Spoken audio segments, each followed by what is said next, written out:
ಇರುತ್ತೆ. Hi hello ನಮಸ್ಕಾರ, ನಾನು ನಿಮ್ಮ ಪ್ರೀತಿಯ ಸುಮಂತ್. ನಿಮಗೆಲ್ಲರಿಗೂ ನಮ್ಮ ಹೊಸ ವಿಡಿಯೋಗೆ ಸ್ವಾಗತ ಸುಸ್ವಾಗತ. ಇವತ್ತು ನಾನು ನಿಮಗೆ ತೋರಿಸ್ತಾ ಇರೋದು ಎಗ್ ರೈಸ್. ಎಗ್ ರೈಸ್ ಅಂದ್ರೆ ಯಾರಿಗೆ ತಾನೇ ಇಷ್ಟ ಇಲ್ಲ ಹೇಳಿ? ಒಂದಲ್ಲ ಒಂದಿನ ನೀವು ಇಷ್ಟಪಟ್ಟು ತಿಂದೇ ಇರ್ತೀರಾ. ಅದರಲ್ಲೂ ವಿಶೇಷವಾಗಿ ನಮ್ಮ ಉತ್ತರ ಕರ್ನಾಟಕದಲ್ಲಿ ಎಗ್ ರೈಸ್ ಅಂದ್ರೆ ಎಲ್ರಿಗೂ ಪಂಚಪ್ರಾಣ. ಹಾಗೆ ನಮ್ಮ ಮಧ್ಯ ಕರ್ನಾಟಕದವರಿಗೂ ಕೂಡ ಎಗ್ ರೈಸ್ ಅಂದ್ರೆ ಪಂಚಪ್ರಾಣ. ಅದೇನೋ ಗೊತ್ತಿಲ್ಲ, ಈ ಎಗ್ ರೈಸ್ ಅಂದ್ರೆ ನಮಗೆ ಒಂಥರ ಎಮೋಷನ್ಸ್.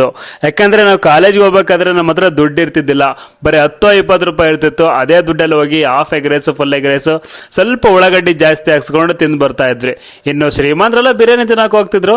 ಆದರೆ ನಾವು ಸ್ವಲ್ಪ ಮಿಡಲ್ ಕ್ಲಾಸ್ ಅಲ್ವಾ, ಇದು ಮಿಡಲ್ ಕ್ಲಾಸ್ ಅವರಿಗೆ ಮತ್ತೆ ಬಡವರವರಿಗೆ ಬಿರಿಯಾನಿ ಅಂತಾನೆ ಹೇಳ್ಬೋದು ಈ ಎಗ್ ರೈಸ್ನ.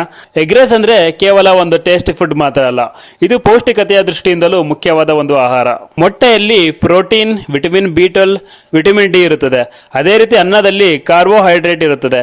ಈ ಎರಡೂ ಸೇರಿ ದೇಹಕ್ಕೆ ಬೇಕಾದ ಎನರ್ಜಿಯನ್ನು ತಂದುಕೊಡುತ್ತೆ. ಎಗ್ ರೈಸ್ ತಿನ್ನುವುದರಿಂದ ದೇಹಕ್ಕೆ ತಕ್ಷಣ ಎನರ್ಜಿ ಸಿಗುತ್ತದೆ ಅನ್ನೋದೊಂದಾದ್ರೆ, ಕೆಲಸ ಮಾಡುವವರಿಗೆ ಮತ್ತೆ ವಿದ್ಯಾರ್ಥಿಗಳಿಗೆ ಇದು ಒಳ್ಳೆ ಆಹಾರ. ಇದನ್ನ ಚಿಕ್ಕ ಮಕ್ಕಳಿಂದ ಹಿಡಿದು ದೊಡ್ಡವರವರೆಗೂ ತಿನ್ಬೋದು, ಯಾವುದೇ ರೀತಿ ಪ್ರಾಬ್ಲಮ್ ಇಲ್ಲ. ಆದ್ರೆ ಲಿಮಿಟ್ಸ್ ಇರ್ಬೇಕಷ್ಟೇ. ಯಾವ್ದಾದ್ರೆ ಅಷ್ಟೇ, ಅತಿ ಆದ್ರೆ ಅಮೃತ ಕೂಡ ವಿಷ ಅಂತಾರೆ. ಸೊ ಇವತ್ತು ನನಗೆ ಹೊಟ್ಟೆ ಹಸುವಾಗಿತ್ತು, ಅದಕ್ಕೆ ಎಗ್ ರೈಸ್ ತಿನ್ನಕ್ಕೆ ಬಂದಿದ್ದೆ. ಹಾಗೆ ನಿಮ್ಮ ಫೇವ್ರೆಟ್ ಫುಡ್ ಯಾವುದು? ಕಮೆಂಟ್ ಮಾಡಿ.